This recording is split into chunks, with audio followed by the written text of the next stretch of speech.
Ayunda Ananta. Ini adalah podcast pertamaku. Kali ini aku akan membawakan salah satu profesi di kantor nih. Yang profesi ini tuh ditakutin banget ketika datang ke kantor. Suka banget ngulik-ngulik hal-hal yang kecil. Habis itu suka yang hal-hal yang disembunyiin tuh dikulik gitu kan ya. Terus serem banget yang awalnya suasana kantor jadi tenang, damai, tiba-tiba kalau profesi ini datang jadi gedebak-gedebuk gitu kan ya. Tapi sebelum aku spill profesinya, perkenalkan dulu narasumber kita hari ini yang akan memberikan sedikit tips and trick atau cerita tentang profesi yang sebentar lagi akan aku spill. Boleh nih, perkenalan diri dulu. Oke, jadi di sini nama aku Wayan. Aku selaku auditor di suatu perusahaan di Jakarta. Oke, yes, sudah di spill. Oke, aku akan bawain satu topik tentang auditor. Tapi di sini tidak full auditor aja, karena kita mau menilai auditor itu dari people analytics-nya. Gimana sih peran people analytics dalam auditor ya, kayak gitu. Nah, kalau boleh tahu nih, saya manggilnya Kak Wayan. Pak Wayan atau siapa? Biasanya identik dengan nama orang Bali tapi di Jakarta ya kantornya gitu. Jadi awal berkecimpung di auditor tuh dari mana sih? Mungkin backgroundnya ya sedikit gitu. Mungkin sebelumnya manggilnya Kak aja kali ya, Oke. kan masih muda juga. Oke. Jadi sebelumnya saya tuh kuliah di jurusan akuntansi, terus lulus langsung jadi auditor.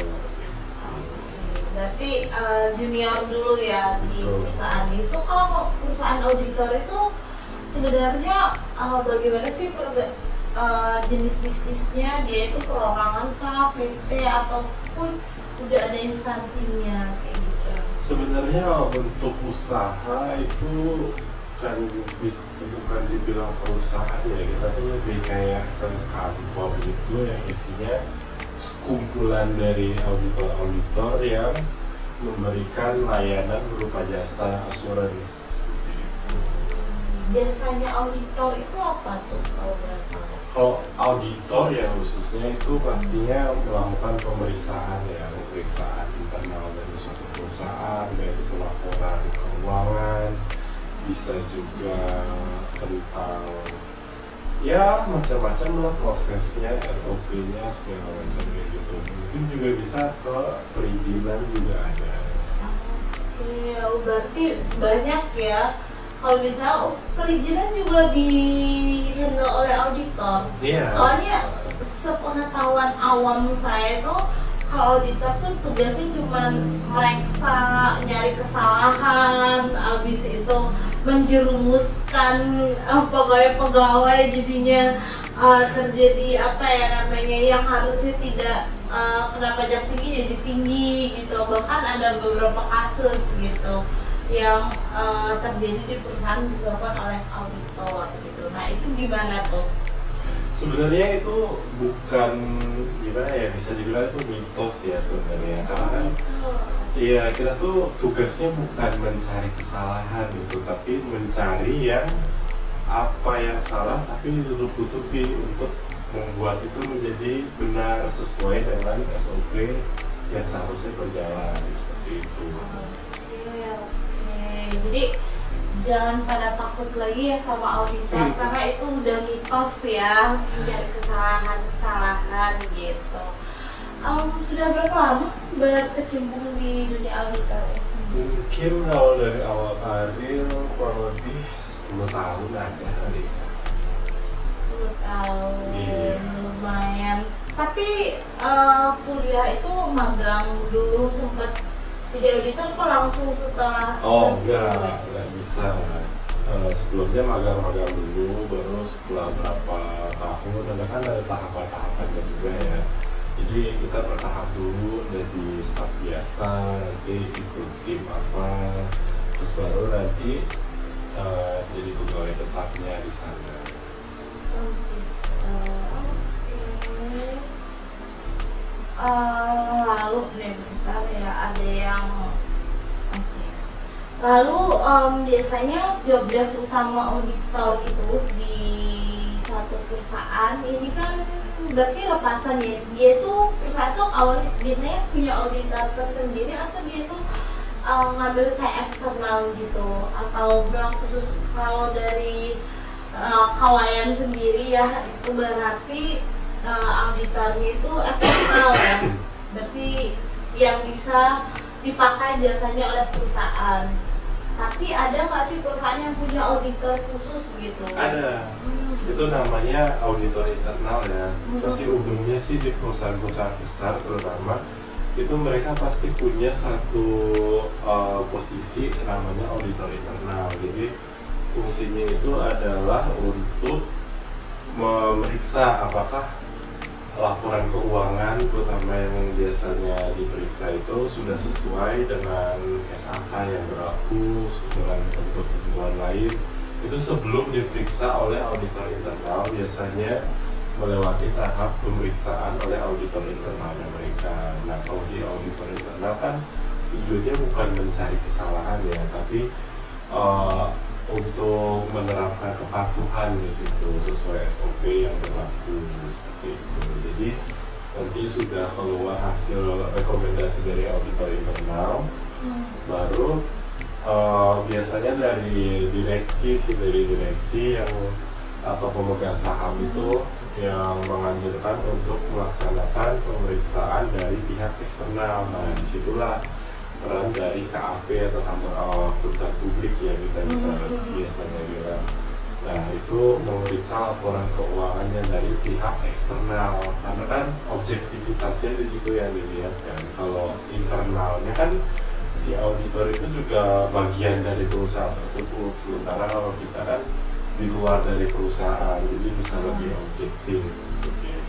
Berarti kalau walaupun perusahaan itu udah punya auditor internal, dia harus tetap ada eksternalnya, berarti itu hukumnya wajib ya? Betul, karena sebagai akuntan publik hasil opini kita tuh harus ada sertifikatnya dari organisasi profesi kan. Tapi kalau auditor internal sendiri tuh mereka nggak punya sertifikat, jadi nggak bisa konsisten kalau laporannya itu udah benar atau belum. Oke, berarti kalau untuk proses dapat profesi auditor itu berapa lama tuh? Kira-kira dari lulus udah lanjut ke jadi profesi itu dan akhirnya bisa benar-benar bisa jadi auditor. Sebenarnya kalau profesi itu di universitas juga banyak ya, ada program profesi namanya. Kalau di akuntansi sendiri itu PPAK, program profesi akuntansi. Jadi di situ kita ikut kuliah lagi sebenarnya kayak biasa, itu selama kurang lebih 2 semester. Habis itu nanti ada ujian CA di situ, Chartered Akuntan. Itu untuk jadi memiliki sertifikat sebagai akuntan publik harus ikut program itu dulu supaya diakui oleh organisasi profesinya. Oke. Berarti tadi disinggung sedikit, berarti auditor dari kawayan ini khusus di keuangan berarti kan ya? Betul.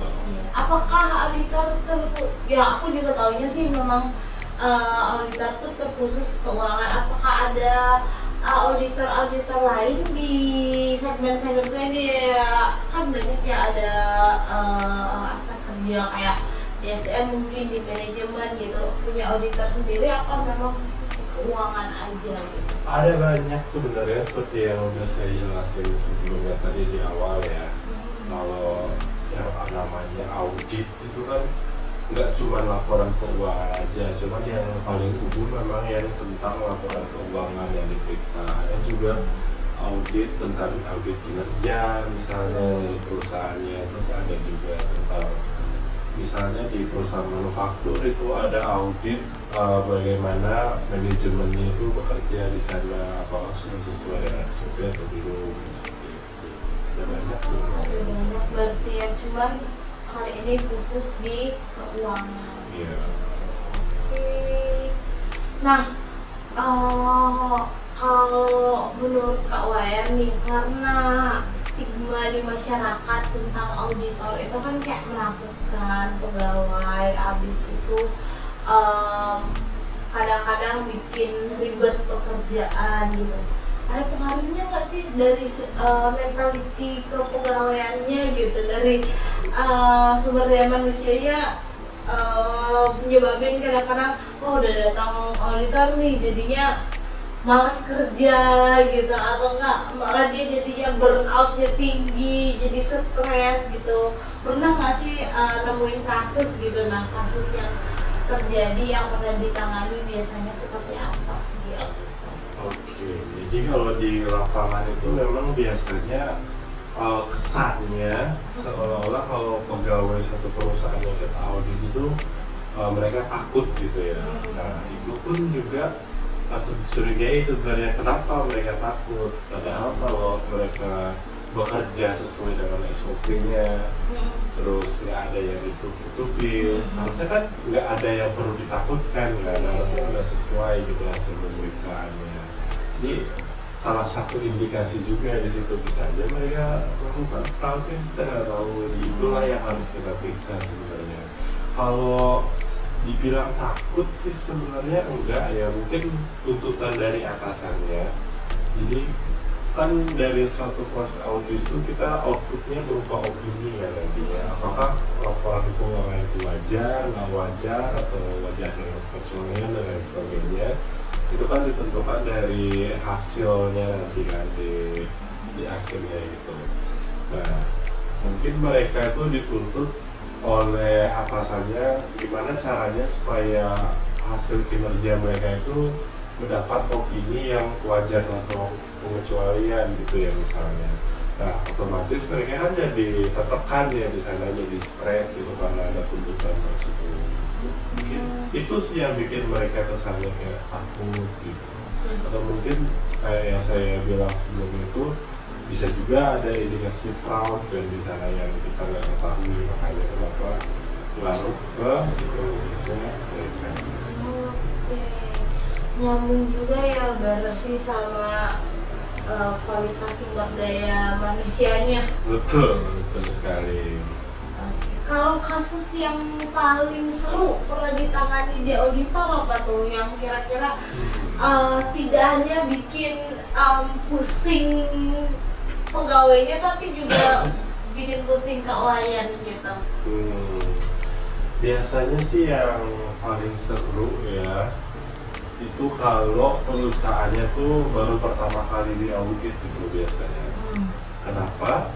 Karena mereka tuh biasanya kalau bikin laporan keuangan tuh masih Excel based gitu, belum yang tersistem atau terkomputerisasi gitu lah.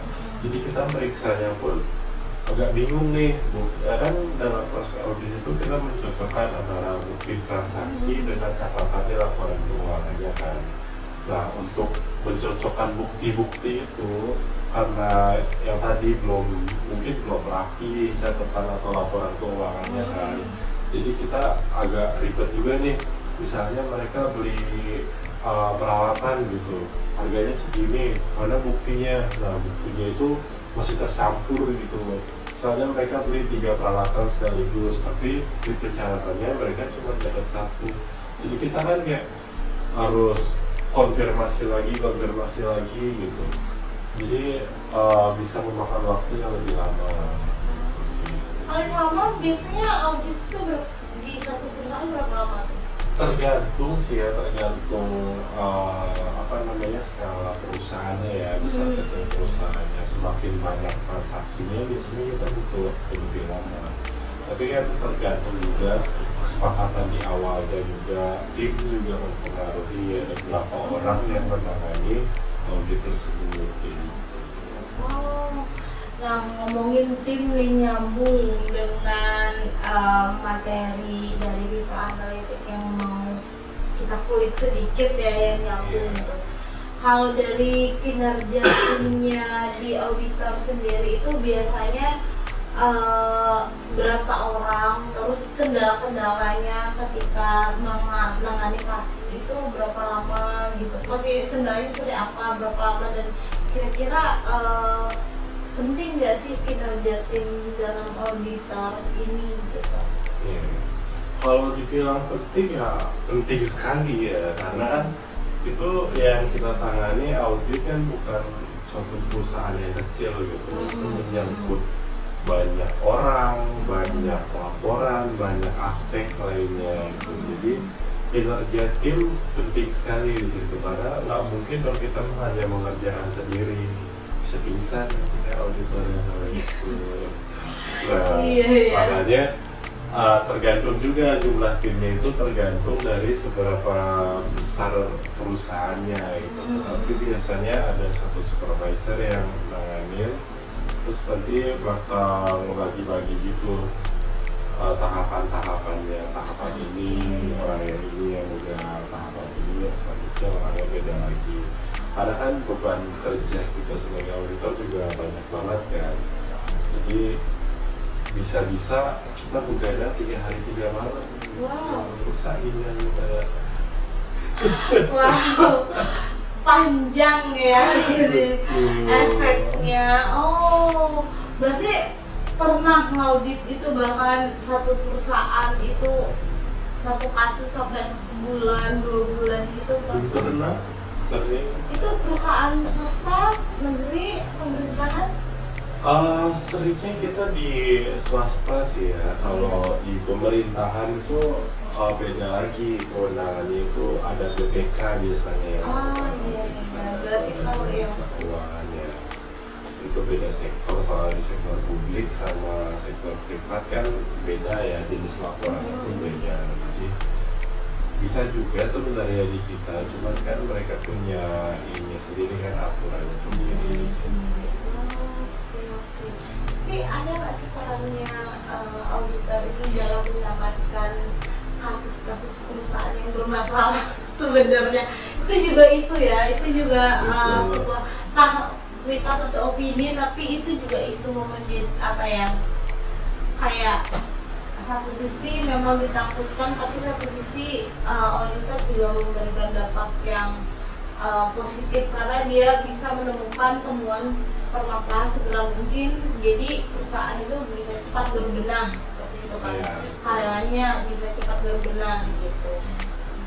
Iya, jadi ulang pertanyaan. Jadi kayak kan tadi apa satu sisi kan auditor itu tadi dibilang bahwa ditakutin karena ketegasannya dalam pemeriksaan, juga dalam mencari masalah gitu yang kecil dibesarkan, ataupun dalam menegakkan peraturan lah dalam perusahaan itu. Tapi satu sisi ada juga nih isu bahwa auditor itu juga menjadi penyelamat gitu, karena dia itu bisa cepat ketahuan masalah, akhirnya bisa cepat memperbaiki masalah, tapi juga memberikan solusi yang membelok dari sebuah peraturan gitu. Itu gimana tuh? Sebenarnya udah pasti tujuannya kita melakukan audit itu kan untuk menemukan apa yang salah ya dari perusahaan itu. Apakah mereka sudah melakukan pekerjaannya sesuai dengan aturan yang berlaku atau belum, begitu kan. Jadi udah pasti tujuannya tuh baik, sebenarnya nggak ada yang audit itu tujuannya untuk yang aneh-aneh gitu, misalnya kayak penggunaan pajak dan sebagainya, itu kan salah ya sebenarnya, nggak boleh kayak gitu, karena kita juga ada etika profesinya kan di situ. Jadi salah-salah kita malah kena kode etik gitu kan, bukan izin usahanya. Jadi yang pasti kita bekerja sesuai dengan ini aja sih ya, sesuai dengan tugas dan fungsi kita gitu.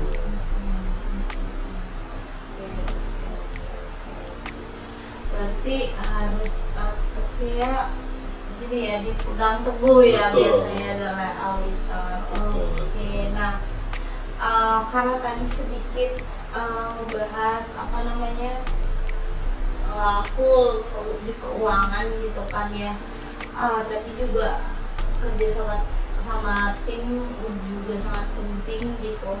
Tapi secara people analitik gitu, dimana pengelolaan SDM itu sekarang udah banyak banget berbasis data. Tadi juga disebutin bahwa kendalanya itu kadang-kadang ada beberapa perusahaan yang memang datanya kurang rapi, terus susah. Nah kalau dari kendala itu ada solusi yang bisa dilakukan segera, biasanya dieksekusi langsung oleh auditornya atau dikembalikan lagi ke perusahaan.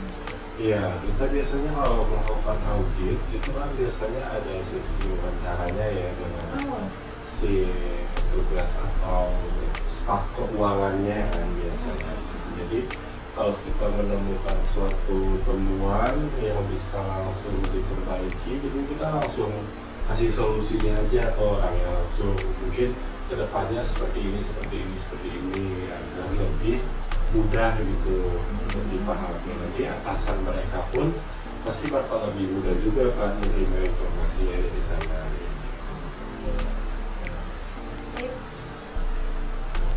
Oke, seru banget sih Kak ngebahas tentang kehidupan seorang auditor. Nggak kehidupan sih, baru mengulik sedikit pekerjaan auditor ya. Jadi saya pun sedikit ada gambaran begitu, karena taunya takut aja gitu. Jadi nanti bakal saya sampaikan sih ke kantor bahwa harus buat sejujur-jujurnya data itu tersendiri. Nah, mau sedikit ngulik nih Kak tentang perannya people ya, perannya SDM dalam auditor kayak gitu. Kalau tadi kan memang pekerjaan auditor itu lebih beda ke keuangannya, kayak cara berugi gitu ya, lihat-lihatnya gitu kan.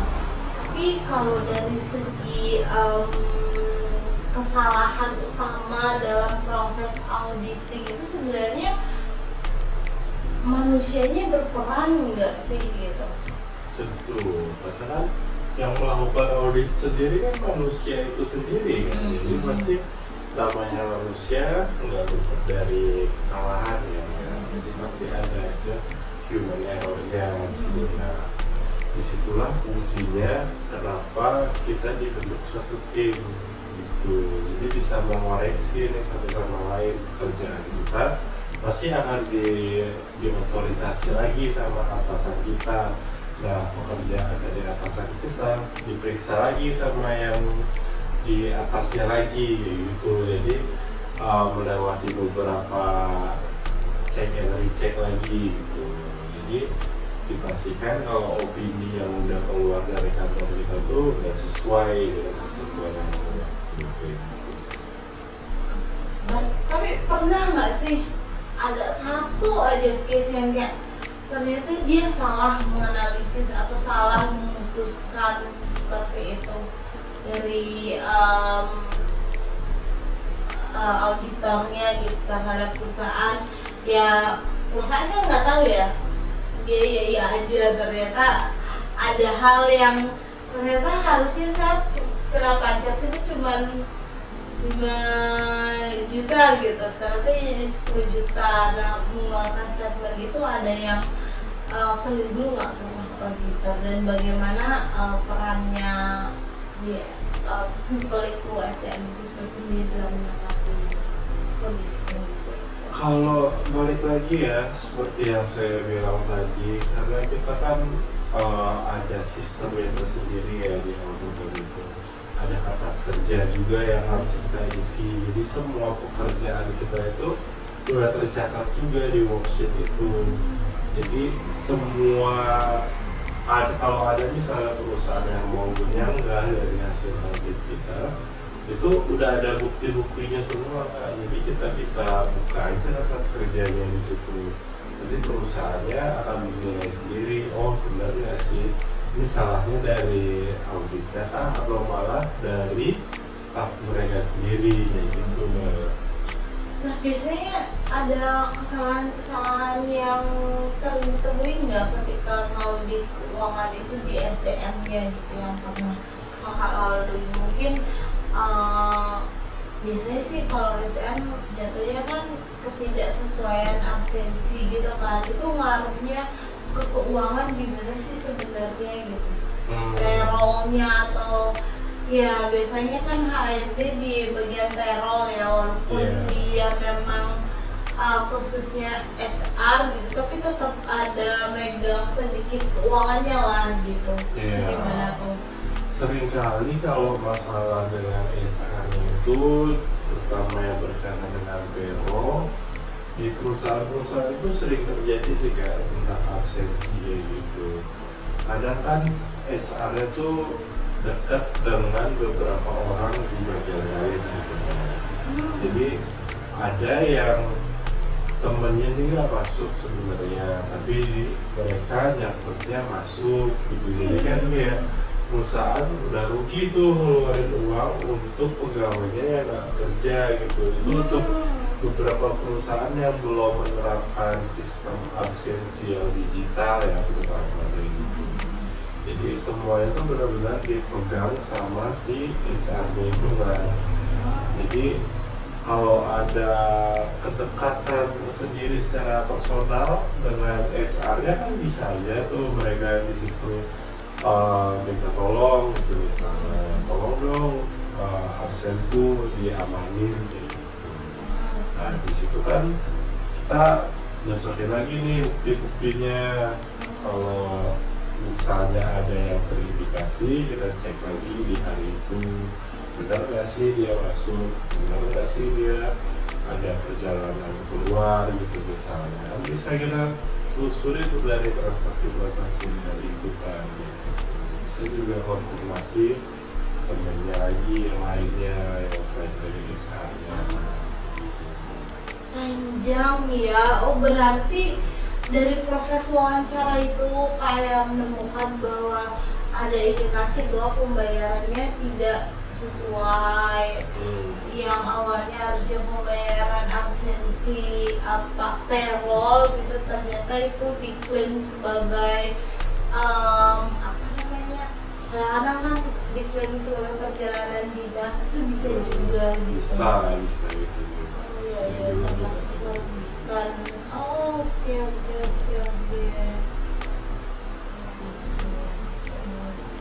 Kalau kayak gitu biasanya kalau ada case kayak gitu dari auditor itu tindakannya seperti apa? Apa namanya, tindakan pencegahannya langsung dikenakan sanksi ke perusahaannya atau bagaimana? Nah karena kita kan pihak eksternal ya sebenarnya, jadi apa yang kita temukan di lapangan itu kita tampung dulu semua di dalam satu laporan, dan nanti akan kita serahkan ke direksinya di akhir masa auditan itu kan. Nah nanti tindak lanjutnya ya balik lagi ke direksinya mereka dari suatu perusahaan itu kan. Apa yang bakal dilakukan tindak lanjutnya dari teman-teman yang kita berikan tadi gitu. Mungkin kita juga ada solusi juga misalnya rekomendasi yang lebih tepatnya, rekomendasi apa sih yang seharusnya diperbaiki dari perusahaan ini. Berarti seandainya pun rekomendasi itu setelah melakukan audit, rekomendasi ada nggak sih setelah melakukan audit dan rekomendasinya dibuang mentah-mentah dan capek-capek dia ngeluarin uang? Bisa ada juga satu perusahaan karena mungkin skalanya begitu besar ya, mereka nggak cuma percaya sama satu pihak auditor aja. Bisa jadi dalam setahun itu mereka nunjuk 3 kantor yang berbeda itu untuk melakukan auditnya. Jadi kayak untuk compare nih hasilnya gimana sih, benar nggak sih? Nah karena kan takutnya salah satu pemegang sahamnya itu ada hubungan personal juga kan dengan KAP yang ditunjuk itu, kan bisa jadi juga kayak gitu. Jadi karena kan pemegang saham banyak tuh kan, kalau mereka ada yang nggak percaya gitu misalnya sama satu KAP ini, bisa aja mereka mengajukan audit dari KAP lain gitu misalnya, untuk menjadi objektivitas dari laporan juga. Oh, sangat berpengaruh berarti kalau di SDM itu ada namanya hubungan industrial, relationship gitu, baik itu antara apa namanya perusahaan dengan talenta-talentanya dengan agen-agennya gitu. Di situ juga berperan berarti. Betul. Oke. Boleh ceritain Kak satu auditan kakak itu kasusnya yang kayaknya lawak gitu, lucu, atau yang menurut Kak paling sulit yang pernah dilakukan, contoh perusahaannya mungkin ada di swasta atau berarti lebih banyak di swasta berarti? Iya, betul. BUMN atau memang swasta perorangan? Memang swasta, perusahaan mandiri ya. Oh, mandiri. Rata-rata sih skalanya nggak terlalu besar ya kalau yang saya pahami selama ini. Jadi kadang yang aneh-aneh banget sih ada sih ya, karena kan mereka dalam suatu perusahaan itu udah pasti paham semua gitu dengan mekanismenya yang di sana kayak gimana gitu ya. Mereka udah persiapan, jadi sebelum kita daftar tuh dokumen-dokumen udah disiapin segala macam gitu. Paling yang aneh tuh kalau mereka ada indikasi fraud terus ketahuan sama kita gitu.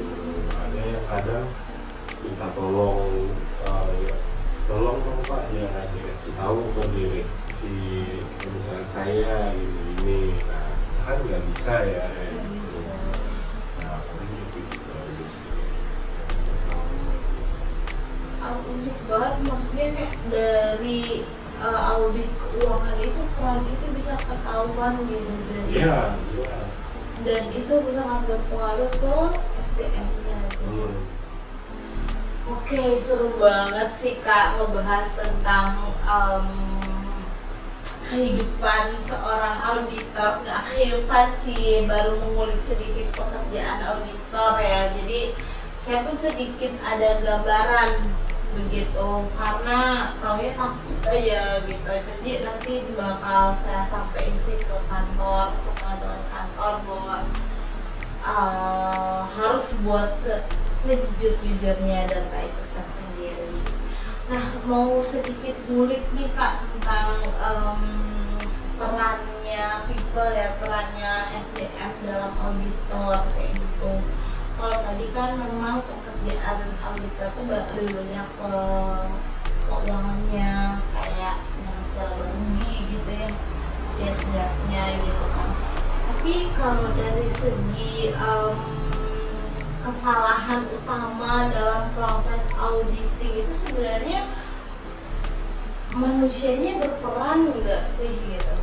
Betul, karena kan yang melakukan audit sendiri kan manusia itu sendiri kan. Jadi pasti namanya manusia nggak luput dari kesalahan ya. Jadi pasti ada aja human error-nya. Nah, disitulah fungsinya kenapa kita dibentuk suatu tim gitu. Jadi bisa mengoreksi satu sama lain pekerjaan kita, pasti akan diotorisasi lagi sama atasan kita. Nah, pekerjaan dari atasan kita diperiksa lagi sama yang di atasnya lagi gitu. Jadi melewati beberapa cek and recheck lagi gitu. Jadi dipastikan kalau opini yang udah keluar dari kantor kita tuh udah sesuai dengan kantor yang gitu sih. Tapi pernah nggak sih ada satu aja case yang kayak ternyata dia salah menganalisis atau salah memutuskan seperti itu dari auditornya gitu terhadap perusahaan? Ya perusahaan kan nggak tahu ya, dia iya aja, ternyata ada hal yang ternyata harusnya saya kena pajak itu cuman 5 juta gitu, ternyata jadi 10 juta. Nah, mengeluarkan statement itu ada yang keliru nggak pernah auditor, dan bagaimana perannya di people itu SDM itu sendiri dalam menghadapi kondisi-kondisi. Kalau balik lagi ya, seperti yang saya bilang tadi, karena kita kan ada sistemnya tersendiri ya di audit itu. Ada kertas kerja juga yang harus kita isi. Jadi semua pekerjaan kita itu udah tercatat juga di worksheet itu. Jadi semua kalau ada misalnya perusahaan yang mau menyanggah dari hasil audit kita, itu udah ada bukti-buktinya semua nggak, jadi kita bisa buka aja kertas kerjanya di situ. Jadi perusahaannya akan menilai sendiri, oh benar nggak sih ini salahnya dari auditnya atau malah dari staf mereka sendiri, ya gitu Mbak. Nah, biasanya ada kesalahan-kesalahan yang sering ditemuin nggak ketika ngaudit keuangan itu di SDM-nya gitu yang pernah kakak lalui? Mungkin biasanya sih kalau SDM jatuhnya kan ketidaksesuaian absensi gitu kan, itu ngaruhnya ke keuangan gimana sih sebenarnya gitu, payroll-nya atau ya biasanya kan HRD di bagian payroll ya, walaupun dia memang khususnya HR gitu, tapi tetap ada megang sedikit keuangannya lah gitu. Gimana tuh? Seringkali kalau masalah dengan HR-nya itu, terutama yang berkaitan dengan payroll, di perusahaan-perusahaan itu sering terjadi sih kayak tentang absensi gitu. Kadang kan HR-nya tuh dekat dengan beberapa orang di bagian lain gitu. Jadi ada yang temennya ini nggak masuk sebenarnya, tapi mereka nyatetnya masuk gitu. Jadi kan kayak perusahaan udah rugi tuh ngeluarin uang untuk pegawainya yang nggak kerja gitu. Itu untuk beberapa perusahaan yang belum menerapkan sistem absensi yang digital ya, terutama gitu. Jadi semuanya tuh benar-benar dipegang sama si HR-nya itu kan. Jadi kalau ada kedekatan tersendiri secara personal dengan HR-nya kan bisa aja tuh mereka di situ minta tolong gitu, misalnya tolong dong absenku diamanin gitu. Nah di situ kan kita nyocokin lagi nih bukti-buktinya. Kalau misalnya ada yang terindikasi, kita cek lagi di hari itu benar nggak sih dia masuk, benar nggak sih dia ada perjalanan keluar gitu misalnya. Kan bisa kita telusuri tuh dari transaksi-transaksinya itu kan. Bisa juga konfirmasi temennya lagi yang lainnya yang selain dari HR-nya. Panjang ya, oh berarti dari proses wawancara itu kayak menemukan bahwa ada indikasi bahwa pembayarannya tidak sesuai. Yang awalnya harusnya pembayaran absensi payroll gitu, ternyata itu diklaim sebagai apa namanya, kadang kan diklaim sebagai perjalanan dinas, itu bisa juga gitu. Bisa gitu juga. Dan oke.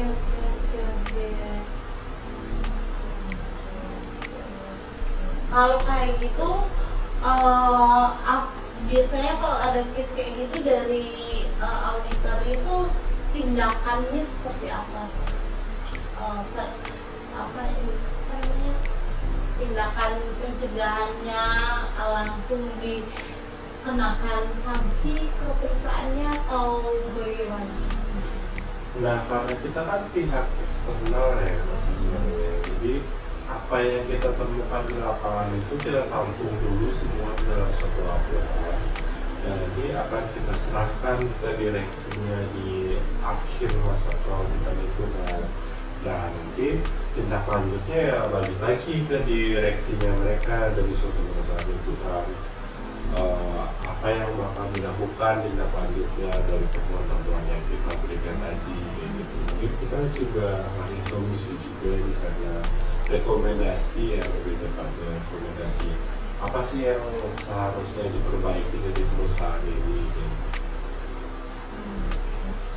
Berarti seandainya pun rekomendasi itu setelah melakukan audit, rekomendasi ada nggak sih setelah melakukan audit dan rekomendasinya dibuang mentah-mentah dan capek-capek dia ngarin uang?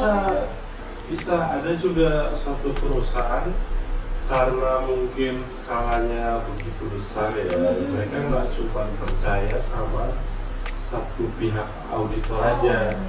Bisa jadi dalam setahun itu mereka nunjuk 3 kantor yang berbeda itu untuk melakukan auditnya. Jadi kayak untuk compare nih hasilnya gimana sih, bener nggak sih? Karena kan takutnya salah satu pemegang sahamnya itu ada hubungan personal juga kan dengan KAP yang ditunjuk itu, kan bisa jadi juga kayak gitu. Jadi karena kan pemegang saham banyak tuh kan, kalau mereka ada yang nggak percaya gitu misalnya sama satu KAP ini, bisa aja mereka mengajukan audit dari KAP lain gitu misalnya, untuk menjaga objektivitas dari laporan itu.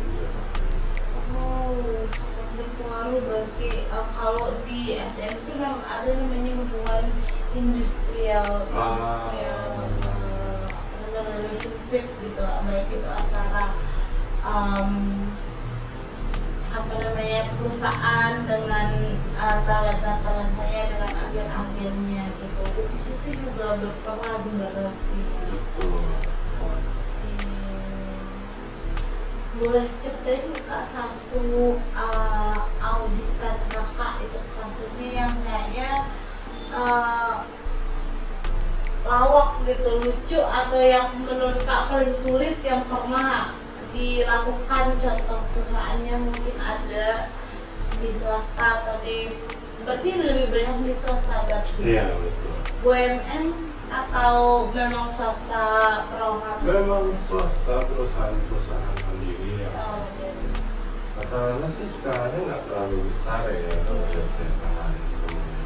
Jadi kadang yang aneh-aneh banget sih ya ada sih ya kayak, karena kan mereka dalam suatu perusahaan tuh udah pasti paham semua gitu dengan mekanismenya di sana kayak gimana gitu ya.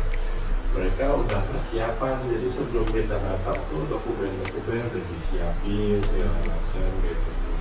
Paling yang aneh tuh kalau mereka ada indikasi fraud terus ketahuan sama kita gitu. Ada yang kadang minta tolong dong Pak, jangan dikasih tahu ke direksi perusahaan saya gitu ini. Nah kita kan nggak bisa ya gitu. Gitu aja sih. Unik banget, maksudnya kayak dari audit keuangan itu fraud itu bisa ketahuan gitu dari Yes. Dan itu sangat berpengaruh ke SDM-nya aja. Oke, tadi udah dibahas bahwa ternyata yang bikin yang salah itu sebenarnya bikin serem itu bukan auditornya ya, tapi internalnya sendiri, bagaimana internalnya itu dalam pengujian data, kebenaran, seperti itu kan ya. Oke, terus nih Kak, gimana sih tips and trick seorang auditor yang dari tadi disebutin dua dari awal wawancara doang bisa ketebak itu tuh fraud gitu? Apakah ada drama-drama yang harus dilakukan gitu, atau ada pertanyaan-pertanyaan dramatis atau menjebak gitu biasanya, tuh gimana tuh prosesnya dari wawancara aja loh? Atau ada nggak sih auditor tuh yang benar-benar dia tuh melakukan penyamaran untuk benar-benar bisa menyelam ke dalam ya, ke data yang benar-benar transparan, tidak terpengaruhi, tidak ada intervensi kayak gitu biasanya. Oke, jadi mungkin kalau baru jadi auditor nggak bisa ya langsung kayak gitu, karena kan pengalaman ya kayak. Nah dari pengalaman itu sih, dari beberapa kasus yang sering kita temuin di situ kan kita bisa ngambil polanya tuh.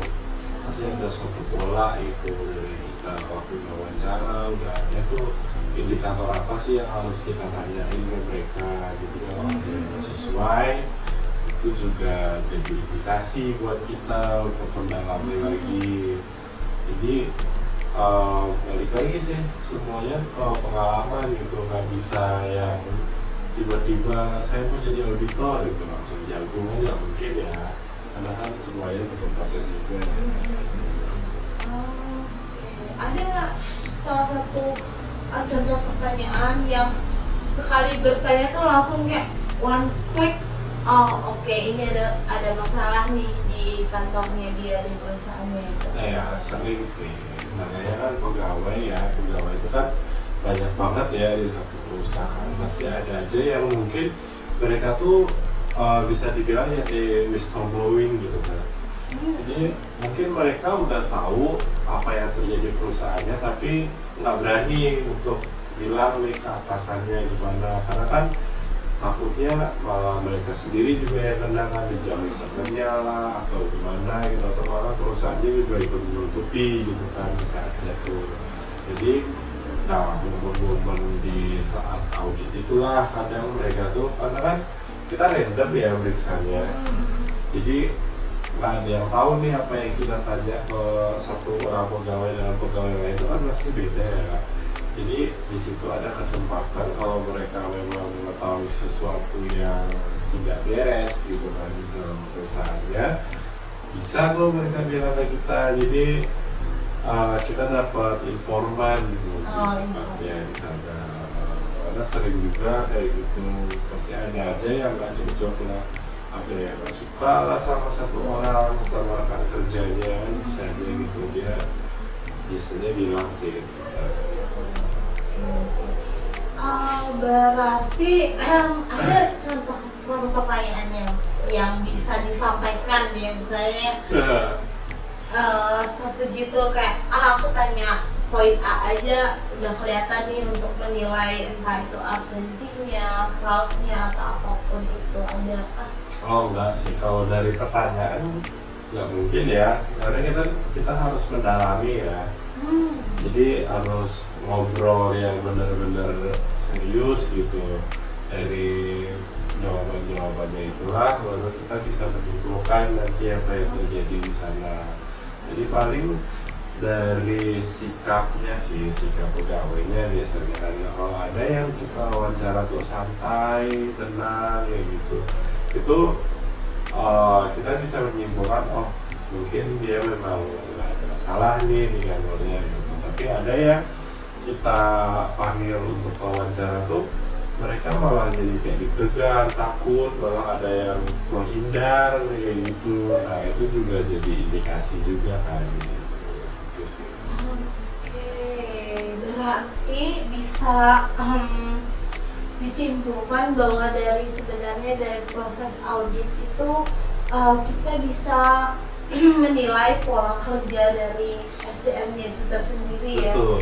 Karena fraud bisa dimulai dari situ, absensi, terus di situ juga bisa kelihatan kan bagaimana sebenarnya kita lihat kualitas SDM-nya. Betul. Itu ya.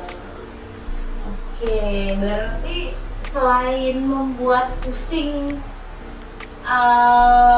karyawannya gitu, auditor biasanya juga sering dibuat stres juga kan ya untuk temuan-temuannya gitu. Biasanya apa tuh yang temuan yang benar-benar kiranya ini tuh harusnya nggak kayak gini nih gitu, sampai penanganannya bingung gitu, solusinya bingung, statementnya nanti ke apa perusahaan tuh bingung dan takut salah, itu ada nggak ya? Kalau sampai bingung sih enggak ya, cuma kadang permasalahan mereka tuh terutama dalam laporan keuangan ya di neraca tuh kadang perusahaan ngasih data kita laporannya nggak balance kayak gitu kan, bisa gitu sering terjadi antara kreditnya balance. Nah disitulah kita cari, kita kan di dalam audit tuh proses akuntansinya berbalik ya Pak sebenarnya. Jadi kita memeriksa tuh dari laporan, kita analisis satu persatu, jadi siklusnya tuh kebalik, bukan kayak akuntan kan dari transaksi di jurnal terus auditnya menghasilkan laporan keuangan, kita udah kayak gitu. Jadi paling kendalanya di situ sih, karena untuk membalik proses itu tanpa kita tahu alurnya bagaimana itu kan tantangan juga ya buat kita juga. Pas banget sih, kalau stres biasanya ngaruhnya ke asam lambung gitu kan ya. Betul sekali. Udah duduk lama, stres, asam lambung. Nah di sini kita lagi ada sponsor dari varian produk baru Honey Blast nih, bagus banget buat lambung ya. Ntar pulang. Pekaknya keluar. Coba sampai mana ntar kata kamu ya kan. Aduh. Pas banget nih sebenarnya, selain karyawannya stres dibuat auditor juga biasanya stres dibuat oleh suatu perusahaan. Tadi disebutin balance lah jadinya, apa laporan keuangannya gitu. Biasanya kalau nggak balance itu yang jawabin apa? Dia telat input kah datanya atau tidak sesuai yang harusnya dia menginput, ternyata itu pengeluaran biaya kendaraan atau apa bisnis trip, ternyata dia pakai gaji karyawan gitu atau gimana tuh biasanya? Yang sering terjadi itu sebenarnya salah klasifikasi akun ya kalau di akuntansi itu. Jadi misalnya kayak dia membeli suatu barang gitu, kayak dia beli printer. Nah dia masukinnya pembelian aset gitu, padahal kan nggak semua barang yang dibeli itu bisa dikategorikan sebagai aset gitu. Nah disitulah awal mulanya bisa terjadi misclassification kayak gitu. Jadi bentuknya panjang tuh nanti ngaruhnya ke laporan keuangannya. Kalau neracanya aja udah nggak balance, berarti kan laporan laba ruginya juga ngaruh, nanti laporan arus kasnya juga nanti. Nah terus-terusnya kayak gitu. Berarti kalau itu murni kesalahan dari pegawainya biasanya atau bagaimana? Ya biasanya tuh dari staf akuntansinya ya, yang bertugas untuk mengelola transaksinya itu jurnalnya mereka mungkin kurang tepat kayak gitu, atau salah klasifikasi aja karena mungkin kurang komunikasi juga di dalam internalnya, bisa jadi juga gitu. Itu juga penting ya, kita bisa mengetahui bahwa kualitas dari perusahaan itu komunikasi hubungan antar personal karyawan juga bisa. Karena kan namanya perusahaan orangnya kan banyak ya, jadi komunikasinya tuh kuncinya kan sebenarnya. Kalau udah ada miskomunikasi aja tuh panjang efeknya nanti seterusnya. Dari situ doang bisa dilihat ya, wow. Jadi sebenarnya auditor itu tidak hanya sekedar keuangan ya teman-teman, karena auditor itu juga bisa menilai kinerjanya, habis itu pola hubungannya, bahkan kalau didalami lebih lanjut itu pola hubungan antara perusahaannya dengan karyawannya seperti apa. Jadi itu juga bisa jadi masukan. Padahal dari satu rumpun ilmu keuangan, dan tadi juga disebutin bahwa auditor itu banyak ya, nggak di keuangan, ada biasanya di SDM juga ada auditornya, beda lagi, apalagi terus ada di operasional juga ada ya, manajemen juga ada gitu. Jadi benar-benar banyak aspeknya yang bisa kita nilai dari auditor itu untuk menilai bagaimana kualitas SDM, hubungan SDM-nya satu sama lain gitu. Nah biasanya kalau stres itu obatnya apa tuh? Penenangnya, dan apalagi bisa nyebabin lambung ya biasanya paling penyakit auditor itu apa sih gitu? kita biasanya keseringan begadang sih ya. Begadang. Itu kan susah banget buat tahan ngantuk ya. Kalau kopi kan kafeinnya tinggi ya, jadi takut juga nanti masalah kesehatan kayak gitu. Kafein, habis itu begadang, habis itu vertigo biasanya ya. Betul. Terutama pencernaan ya, pencernaan sering banget kan nggak lucu ya di tengah-tengah Itu ganggu banget sih ya, benar bisa ganggu banget, menghambat. Nah, pas banget nih kita hari ini ada varian baru dari Heavenly Blast Yogurt. Ini namanya Miruku, dia itu free lactose milk, jadi bagus banget buat pencernaan yang biasanya pencernaannya itu bermasalah gitu, diare kadang-kadang, atau bahkan yang punya permasalahan sakit perut karena suka minum susu. Ini udah ada free lactose-nya dari Heavenly Blast. Produknya itu adalah Miruku Friendly Daily Milk Lactose Free Milk gitu. Boleh nih dicobain. Kamu suka rasa varian apa biasanya? Kita ada 3 varian nih. Aku sih biasanya sukanya pisang ya kayaknya. Banana, oke. Tadi juga udah lirik-lirik sebenarnya. Kok lama banget ya ditawarin. Boleh banget gitu. ya. Silakan. Oke, terima Enak kasih. banget, nyaman banget di perut ya. Free lactose juga. Oke, nanti boleh nih dibawa untuk audit buat biar selain pikirannya yang tenang, perutnya juga tenang. Betul, gitu. betul. Tidak beracun kan ya? Aman banget, udah aman buat pencernaan. Habis itu tentunya tidak beracun pastinya gitu. Oke, enak banget kan ya, seger, apalagi diminum dingin-dingin, ada 3 varian. Oke, thank you banyak nih Kak, segmen kali ini bahas tentang auditor. Kita benar-benar dapat banyak ilmu banget dari audit, proses audit ya, benar-benar dari segi SDM-nya kita bisa lihat pola kerjanya, habis itu kita lihat hubungan juga antara perusahaannya dengan talent-talentnya gitu. Kita dengan gampang banget ngelihat, siapa tahu perselingkuhan juga bisa ya. Perselingkuhan juga bisa Kak, mungkin diaudit dari proses transaksinya. Jadi jangan takut lagi kalau didatengin auditor buat transaksi di perusahaan teman-teman sekalian. Sereal mungkin, sebenar mungkin. Jika ada kesalahan, alangkah baiknya segera menghubungi auditor agar mendapatkan solusi terbaik gitu. Boleh nih pesan-pesannya.